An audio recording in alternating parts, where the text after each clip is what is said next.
The New Century Adult Detention Center in Johnson County, Kansas, just southwest of Kansas City. Its jail complex is state-of-the-art.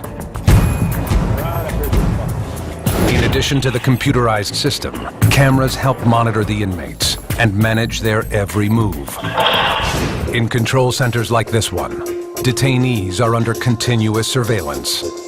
We have 12 screens that are in constant rotation of the modules in this building and also the perimeter of this building. Cameras are so high-tech that you can basically pull in on a car across the bridge on the other side and take in a tag. Kind of gives us an extra edge. The building perimeter, hallways, inside the cells, and in day rooms. The cameras see everything. With touchscreen technology, the computers help control who gets in and who gets out. We have officers working in this facility that are able to open, shut doors. They can literally control an entire situation from another building. Lockdown, lockdown. At this time, the facility locked down and conduct a formal head count. Sheriff's deputies oversee the inmates with an iron fist. They respond swiftly and sharply to even the smallest infraction. These guys aren't coddled by any means. If you try something, I'm going to better it, that kind of thing. They know how it runs. For some, the harsh discipline and high-tech security make this county jail tougher than any prison. This is the worst jail to be in. This Johnson County is supposed to be one of the richest counties in the nation, and they treat you so bad here. This is a terrible jail to be in. We're basically trying to break you for real, which it does break some people. The stress of being here can push some detainees over the edge. That's what happens in November 2009, when a simple card game turns into a violent brawl. A surveillance camera captures it on tape. Inmates Roger Mills and Richard Gilchrist are playing cards with two others when Mills becomes angry and accuses Gilchrist of cheating. I kept telling him I wasn't, but he didn't take it. I mean, he just didn't believe me. And he got mad about it, and he jumped up on me, and we started fighting. He took me down a couple times, delivered a bunch of savage blows in my head. I got hit at least half a dozen times in the head. Deputy Charles Adele is on duty. I heard a skirmish going on over there, and two inmates was fighting. So I got up, ordered the module to lock down, and called a code 200. A code 200 signals an inmate-on-inmate fight and calls out any available deputy to respond. It was probably one of the better fights I've seen while I've been here. As far as it was a pretty good match, both inmates throwing punches, it wasn't one on top of the other. Deputy Adele waits for backup.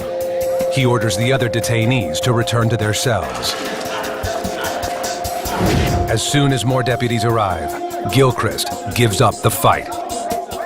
When I seen him coming in the door, I'd stopped and walked away. I didn't want him to tase me.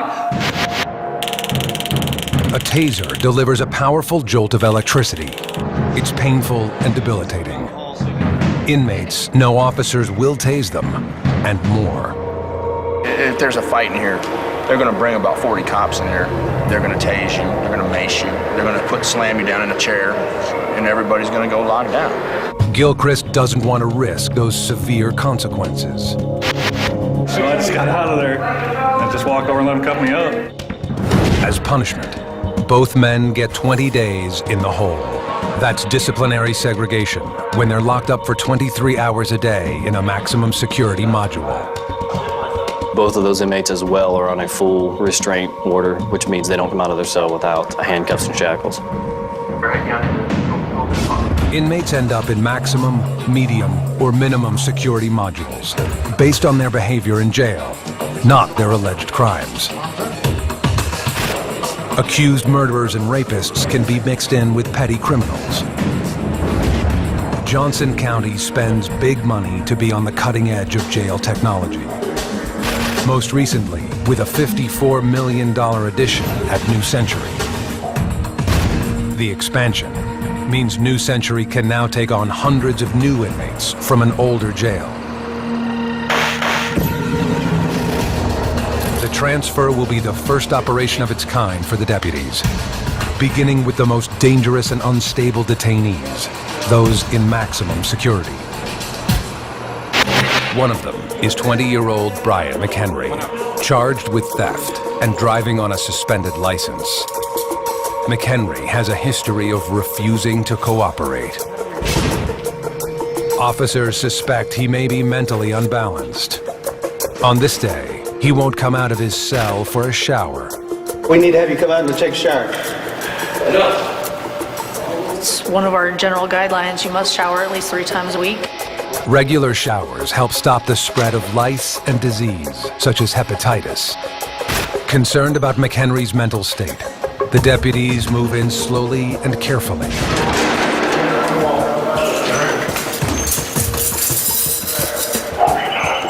Then escort a handcuffed and silent McHenry into a shower room.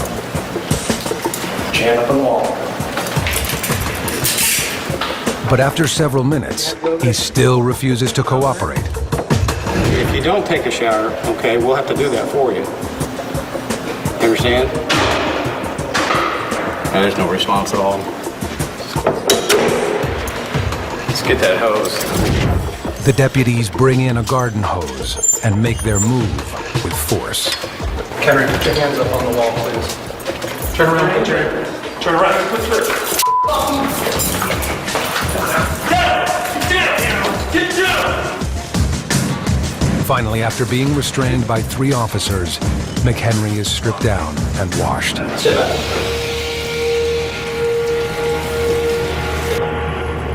But then, deputies make a discovery. Can you go call the nurse for me? Have her come on. Something is sticking out from between McHenry's buttocks. And it could be dangerous. Inmates who make homemade weapons, or shanks, sometimes hide them in body orifices. Medical is brought in. It's sticking out like that. It looks like it's part of the razor. I don't know. Are you serious? But you guys are nurses, I know. Okay. It's not what they suspect. What is this? McHenry? Pencil. What? But is it like just now? We don't know. All right. You just throw it down here in the corner because we're going to have this clean. Okay. Coming up, sheriff's deputies take on a high-risk operation in the transfer of maximum security inmates. When that door is open, nobody is coming in. And later, cameras catch an inmate whose repulsive actions threaten his entire cell block. This is real black acid, man.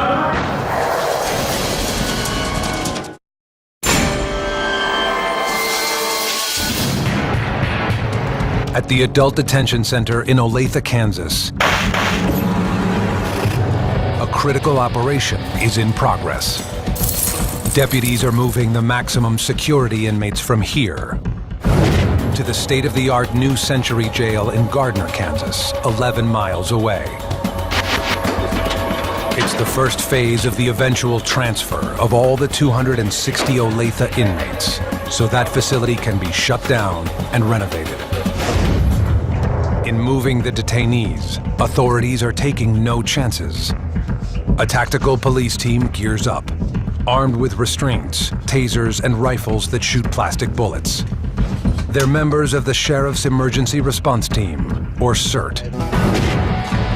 These officers are trained to quickly put down any kind of inmate resistance.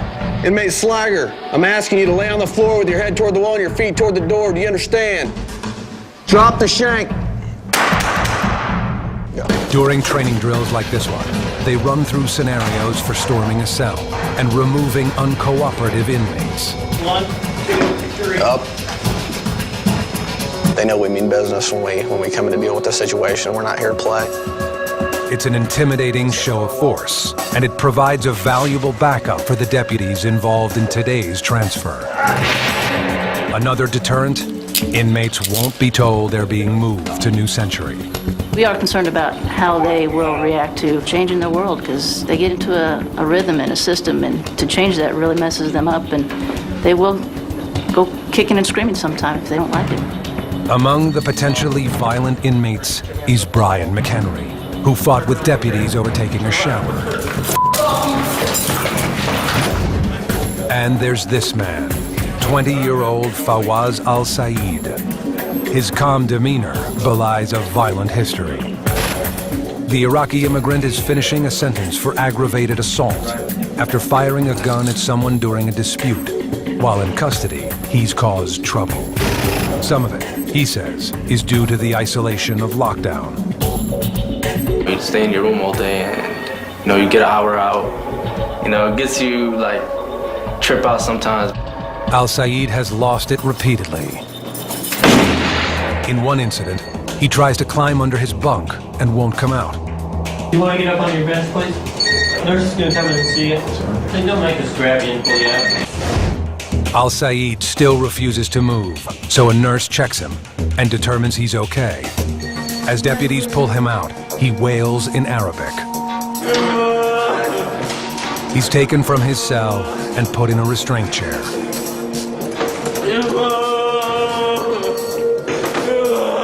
Al-Said ends up in the hole. And it's not long before he's at it again. I was still doing chaos. I was, messing with the cops, flooding my toilet. During the incident, Al-Said smears his excrement on his cell wall in the shape of a well-known symbol for anarchy.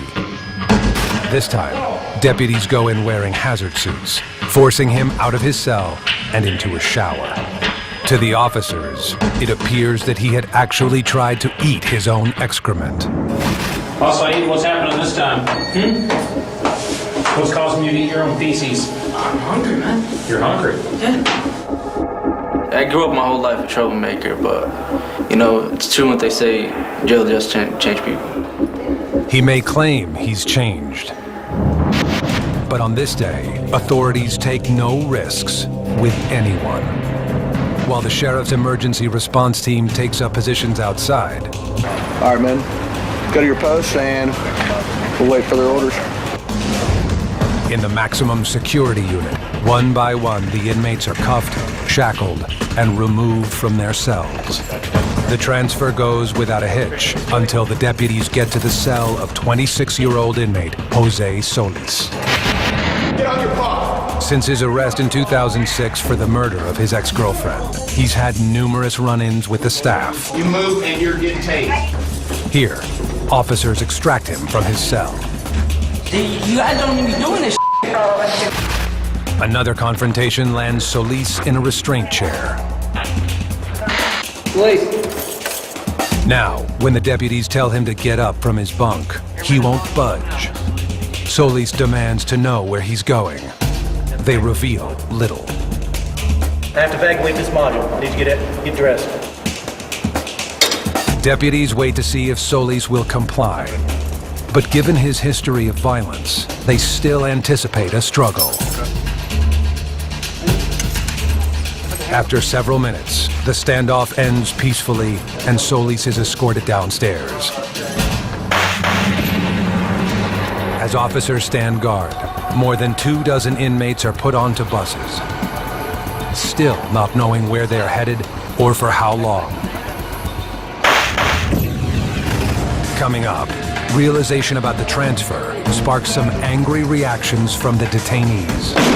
I'm talking to you. You wonder why people act up. Including one who has a history of confrontation. And later, a man high on meth takes police on a wild, high-speed chase, while another addict has a rough night in lockup.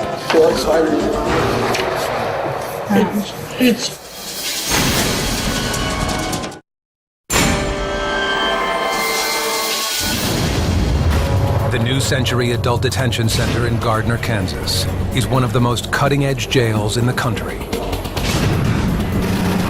Step up.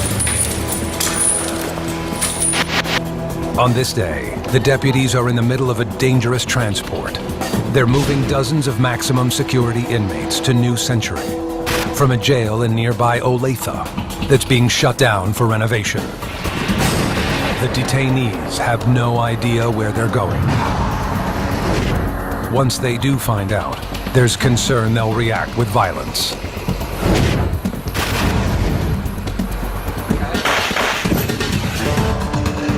Left turn.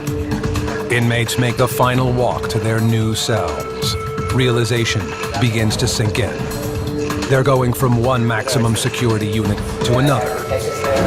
12-year veteran Deputy Greg Smith does his best to make the move as smooth as possible. Are we going to get a 23-hour lockdown again? More than likely. Oh, heck no. I thought we were going to be better. Like, are we going to get out at all? Like, they said 6 hours over there. They're going to explain all the rules to you when you get in here on exactly how it works. Okay. I just got out of all. That's like crap over there. Like, I mean, it sucks. But this is brand new. 25-year-old Jeremy Valadez has already shown he can be unpredictable and volatile. On the night of his arrest, just days earlier, he raised hell for deputies. Once I got to the jail, I was acting bad, you know, like, I wasn't acting like me, like I was talking crap to the guards. Come here, just give me that, give me that. Valadez says he was on a drug and booze binge the night he was brought in, after fleeing the police during a traffic stop. Give me that. We're going all the way through to cell 3.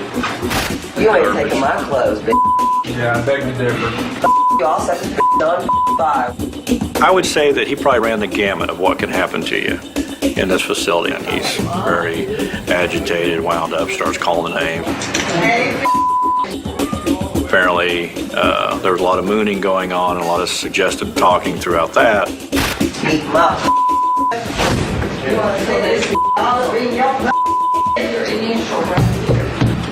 The deputies have a very low tolerance for any kind of misbehavior, including his torrent of foul language and flashes of nudity. They escort him to a disciplinary cell. It's known as the rubber room, a padded cell for those who are detoxing from drugs or alcohol, or could be a threat. Oh my God, where's the mattress? Now, when you decide you want to quit running your mouth and being an annoying distraction, we'll come back and get you. Hey, mister, give me that white don't get me. After hearing 3 hours of non-stop trash talking, the officers are fed up and decide to restrain Valadez. Yeah, you're gonna laugh, but I'm telling you what, you turn, I will tase you. They storm his cell. What's the name of the bench? I will tase you. You understand me? You understand me? Then you should have been at the window yelling and pounding. Do you understand me? I did not come back to play. So I ended up being put in a restraint chair. They put a mask on you, like a nylon mask, so you can't spit on them or bite them or anything while they're trying to secure you. As he's strapped in, Valadez argues with the deputies.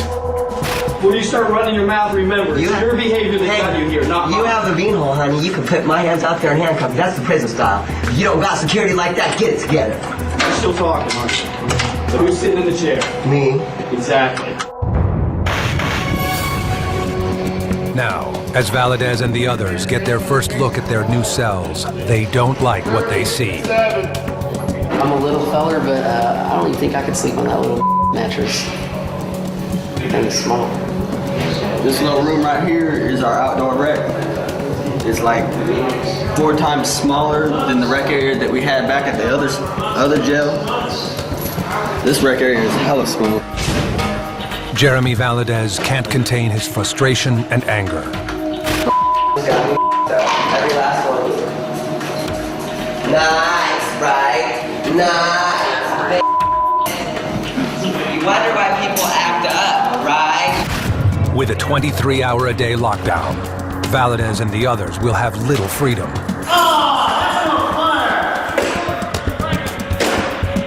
For the time being, they're not allowed to have any personal belongings, and they're closely monitored by the deputies and video cameras. We've got certain cells that are videotaped all the time for the ones that are more of a problem. Jeremy Valadez is in one of those cells under constant surveillance. 1 week later, another inmate ends up here in a cell with a camera after a sickening attack. 29-year-old Antonio Gutierrez is charged with a parole violation. Soon after arriving at New Century, he decides to settle a score with another inmate who had reported him for smoking marijuana. He ain't gonna snitch on me about that. I don't get along with snitches. So I was smart enough. I was ready, already waiting. The cameras are rolling while the attack unfolds. As the inmates are allowed out of their cells for lunch, Gutierrez makes his move. Just after his enemy leaves his cell, Gutierrez walks up carrying his own feces in a cup. Then, slipping out of view under the balcony, he hurls it through the open cell door. I went open the door. There you go. All his from pictures, from food, from everything. There you go. That's what you eat. That's what you deserve to eat. That's what snitches get. He lucky he didn't got stitches. Even though this attack occurred just beyond the camera's reach, deputies are still able to use the video to figure out when it occurred and who's responsible. A few hours later, they storm Gutierrez's cell, remove him, and throw him in the hole. Now he's furious because he's in a cell with a camera. Why you gotta have a camera when I got a bathroom here, man? You wanna be watching my every time? You know what I mean? That's what they do. Tell them, man, they better get me the out of here. We're gonna go down back again. I don't care. I don't like cameras here. Within hours, Gutierrez makes good on his threat to cause trouble, even as the camera in his cell captures it all on tape. This time, he causes the toilets to overflow. I told another guy, flush it. He flushed, Another guy started flushing. I told him, it started coming out. Within minutes, toilet water and human waste cover the floor. It forces the evacuation of several inmates from their cells. Gutierrez is among the loudest, howling to get out. This is real biohazard, man. And this don't get me out of here. It's thick. Look, it's all over. He keeps up his tirade as officers move him out. That ain't fair, man. That's some all over, man. His victory is short-lived. Gutierrez ends up back in a cell with a camera within a week. Coming up, a high-speed chase lands a suspect in high-tech court. Yes, Your Honor. And later, deputies work frantically to save the life of a suicidal man. James, come on, hey, wake up.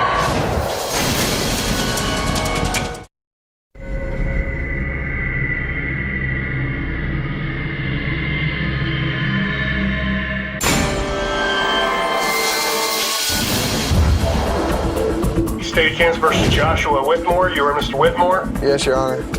Welcome to what could be the jail of tomorrow. This is Video Court, one of the many high-tech innovations at the New Century Jail in Kansas. On this day, 28-year-old Joshua Whitmore is among many defendants appearing here. He's facing 2 felony charges. His arraignment is done through video conferencing, with Whitmore standing before a screen, and the judge in a courthouse several miles away. This remote procedure saves on transportation and security costs. It's quick and efficient. Charged with felony fleeing and eluding a law enforcement officer and felony theft. Bond is set at $50,000 cash surety with no alcohol, no drugs, bond supervision through court services, and no driving, period. You understand that, sir? Yes, Your Honor. Whitmore was arrested after this high-speed police chase caught on camera. It happened when the cops tried to pull him over for a traffic violation, and instead, he took off. For several hours, he attempted to outrun authorities, winding his way through 4 counties before finally giving up. He blames the wild ride on too much meth. I don't know what happened other than it was just stupid, and I was real high. I mean, it was just ignorant to keep driving it around. I guess I could say I was out of my mind completely. This man also wound up here in a haze. And in this new digital jail, he's about to find out how technology can reveal the ugly truth. 47-year-old Glenn Shipley is charged with marijuana possession. When he's brought in, it appears to Deputy Greg Smith that he's under the influence of another drug. Try to stand still for me. Look right up here at this box. Smith confirms his suspicions with a digital fingerprinting machine. It's called LiveScan, and it can detect marks not visible to the human eye. Where are all these rings on your finger? Where'd you get them from? I don't know. Can't really see them. Oh yeah, if they show up on here, man. Those rings are a sign of the burns that meth users can get when they use their finger to cover the open end of a glass pipe. Him looks like he's got a lot of burn marks, a lot of circle marks. He's tweaking pretty bad right now, so more than likely it's meth. The digital fingerprint machine will also find out if someone is wanted for other crimes. LiveScan is linked in real time to the state police and the FBI's criminal databases. This young man, brought in for driving under the influence, will undergo the fingerprinting process, but it won't be easy. He's having a very rough night.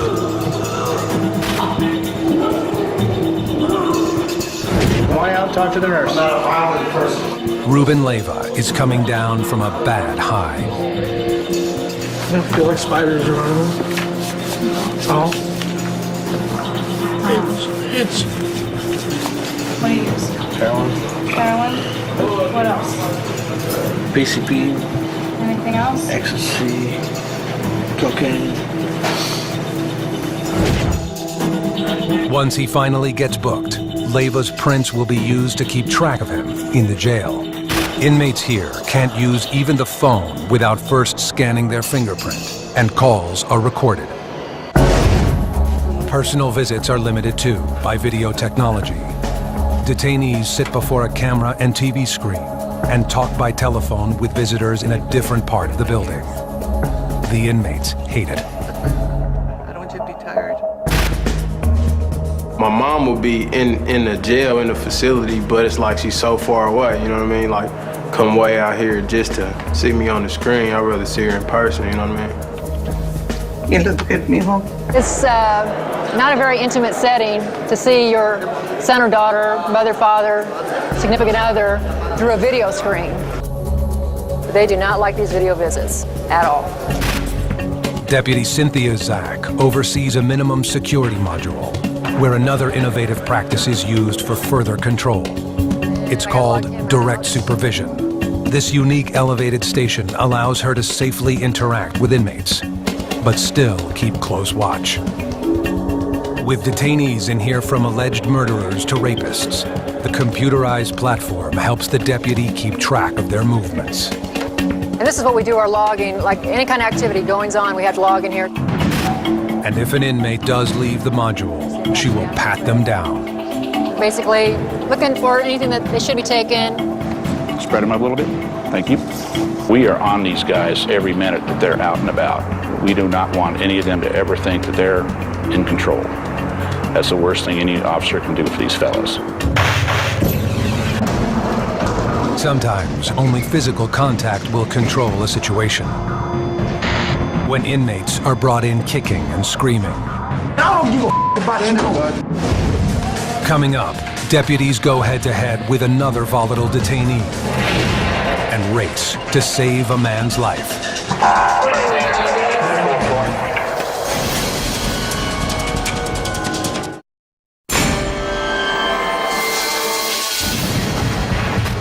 Johnson County's high-tech New Century Jail is notorious throughout Kansas for its strict control.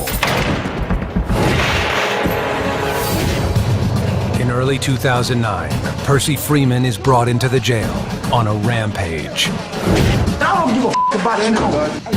I've never been in a county jail like this in my life. Well, I guess they think that we were supposed to just bow down to them, but some of us ain't gonna do it. He's fully restrained, following a confrontation with the sheriff's deputies. Now, what the do y'all want me to do? And trying desperately to talk his way out of his situation. Man, restraints. Take this off my head. Okay, man, listen, man. Okay. Freeman just served 16 years in prison for attempted murder. He's only been out a year before ending up back behind bars on charges of domestic violence. 3 minutes. You need to kneel in your bond. I'm gonna do it. Good. Okay, but please, I do not know you touching. These officers are gonna be the ones that take and hook you up, and you're gonna have to cooperate with what they're doing. While his anger is building, he holds back. For now, an attack on an officer means more hard time. I already know if you put your hand on the guard, you're gonna get 10 years. Man, don't nobody wanna do 10 years, but don't nobody wanna sit up here and be treated like no dog either. The stress, Freeman says, is taking a serious toll. I mean, they got some people here that don't need to be in maximum jail. Some people done killed themselves in here. Deputies here are aware that suicide's a real risk. The cameras help monitor the inmates, but even so, the officers have to be vigilant. Deputy Christopher Toski is specially trained in suicide prevention. A lot of people don't know this, but jails rank #1 in the country for suicide. Prison ranks #9. So it gives you a real example of how serious of a suicide problem can be in a jail setting. The staff does constant checks to make sure the inmates are okay. You gonna eat? In October 2009, an officer on rounds makes a shocking discovery. The officer happened to come across the room, or look into the room when the inmate was in the process of hanging himself. Inmate James Shivers is in his cell, hanging from a homemade noose around his neck. The deputy calls a code 900, which signals a medical emergency. Deputy Emily Craighead is among the first to arrive. We couldn't get a heartbeat, breaths, anything. I'm calling for the sergeants to get a hold of MedAct right there. As they wait for paramedics, the deputies keep working furiously on Shivers. Jail nurses arrive. They attach an airbag to help him breathe and a defibrillator to give the heart a jolt of electricity, while the officers help with chest compressions. This is where I started doing compressions. I did not think that we were gonna get him to come back. Finally, after several minutes, a sign of life. Good breath. Yeah, you did. Breathing? Yeah. Good breath. After a few more compressions, a pulse. Feel it? Feel it through my hand. Feel it? Yep, Cool. strong. He's got a pulse. They rub his sternum and call out his name, hoping he'll come to. James! James! James! Come on, Sean. Hey! Wake up! And then another deeper breath. There we go, there we go. Come on, James! When the paramedics arrive a few moments later, James Shivers is breathing on his own. It's been 15 minutes since the code was called. He's rushed to the hospital. He left with a heartbeat, so we're happy with that. That's great, for sure. Even more remarkable, within a few weeks, James Shivers is out of the hospital. He's put in a green suit known as a suicide smock. It's designed without elastic or other materials inmates could use to harm themselves. I've gradually been getting a lot of my memory back, but they said I was in a hospital, I was in a coma, they said I had no brain activity. He faces a variety of domestic violence charges, which he says led to his suicide attempt. I was just building up, having so many court dates because they have like all my charges spread out through that courthouse. I feel like I can't keep track of all these cases. It's just like a big mess. Suicide attempts remind deputies about the importance of closely observing the inmate's behavior. Even the best surveillance technology can't detect signs of depression and other mental health problems. Such is the case involving inmate Linda Rupert, known as a frequent flyer because she keeps ending up in jail. I don't want to go in the chair. I didn't act up that much. That's unconstitutional. The 41-year-old Rupert, facing charges of telephone harassment, is being uncooperative.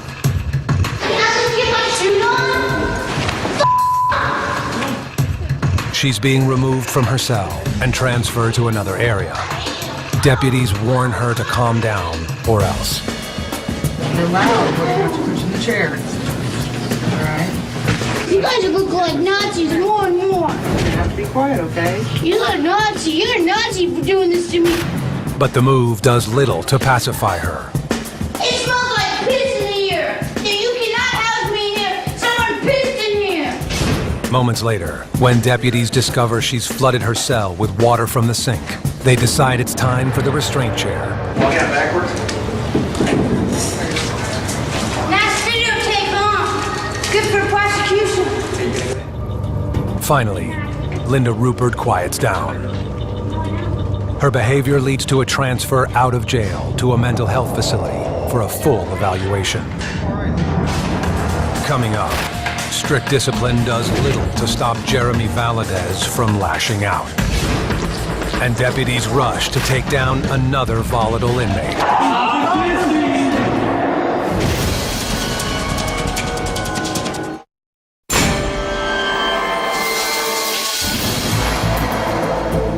The New Century Jail in Johnson County, Kansas, is one of the most sophisticated and tightly controlled facilities in the country. Anyone who gets out of line will be brought down and removed. 25-year-old inmate Jeremy Valadez has learned that the hard way. Since being transferred to this new maximum security unit, he's had some big run-ins with the deputies. One confrontation, caught by cameras, occurs after Valadez is told his phone time was up. He makes the mistake of trying to argue with the deputy.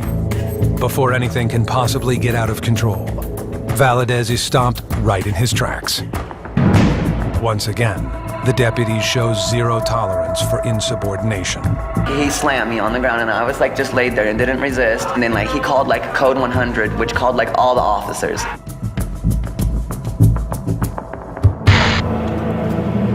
Finally, after 3 weeks in the hole, Valadez says he's given up causing trouble.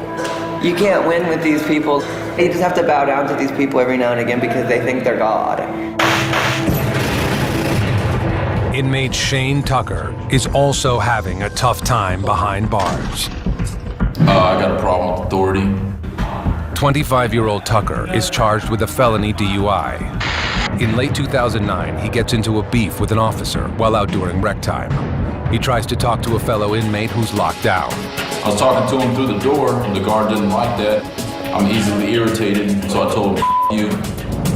Tucker refuses to cooperate and is taken to the ground. I've been hit with those tasers before. I didn't feel like getting hit this time, so I just pretty much gave up. They took me to the hole. Tucker's been to the hole plenty of times. On rare occasions, inmates go through another kind of exchange. This detainee will be extradited to Florida for a parole violation from a robbery charge. But before 22-year-old inmate Corey Lane gets transferred, he's getting married under the watchful eyes of New Century that will closely record the big day. We see somewhere between 5 and 10, I would say, weddings in the jail per year that are approved. In this case, Lane's tying the knot with the woman who put him behind bars. Longtime girlfriend Lindsay Piles. She tried to get the charges of domestic violence dropped, but failed. On this night, security is tight.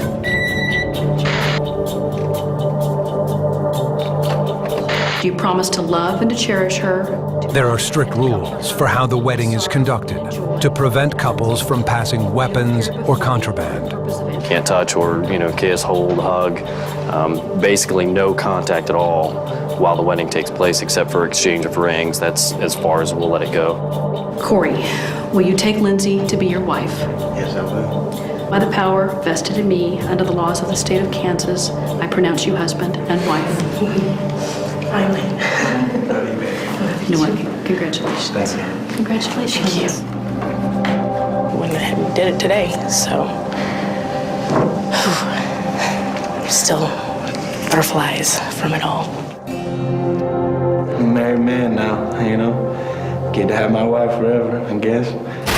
As Lane returns to his cell, cameras continue to track him. With constant surveillance, inmates at New Century have little chance to get away with anything.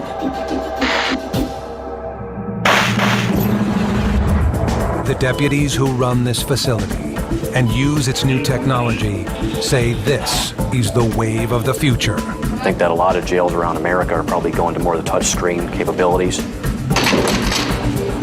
This facility, what it's done is it's literally brought us into the 21st century. The innovations at New Century could someday be put into practice in jails around the country. But despite the technology, the deputies will continue to face the never-ending human challenge of keeping hundreds of inmates under control.